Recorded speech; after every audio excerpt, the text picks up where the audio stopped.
ช่วงที่ฝนตกหนักแบบนี้ไฟก็มักจะดับแล้วช่วงจังหวะไฟดับเนี่ยแหละค่ะก็มักจะมีผู้ที่ฉวยโอกาส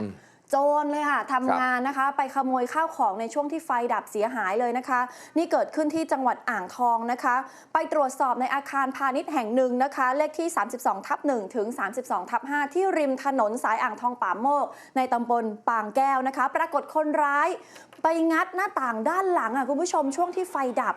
ขึ้นไปขโมยทรัพย์สินจำพวกตู้ไฟฟ้าปลั๊กไฟสวิตช์ไฟฟ้าภายในอาคารพาณิชย์ทั้ง5ห้องเกือบหมดเลยนี่ไปตรวจสอบปรากฏมีรอยเท้านะใช้บันไดเนี่ยปีนขึ้นไปทางด้านล่างขึ้นไปด้านบนมีร่องรอยหน้าต่างด้านบนถูกงัดเสียหายหมดเลยนะคะคืออาคารนี้เป็นอาคารหลังใหม่ถูกงัดอุปกรณ์ไฟฟ้าไปทุกหลังเลยเจ้าของอาคารนี้นะคะคือคุณธนาชนานุสิริบอกว่าอาคารพาณิชย์ทั้งหมดนี้เพิ่งสร้างเสร็จใหม่ๆเลยภายในอาคารก็ถูกงัดไปหมดคนร้ายมาก่อเหตุในช่วงที่พายุกระหน่ำจนไฟฟ้าดับอาศัยช่วงไฟดับปีนด้านหลังงัดขโมยทรัพย์สินไปทุกอย่างเลยก่อนหน้านี้เข้ามาตรวจสอบทุกอย่างยังปกติอยู่เลยนะคะ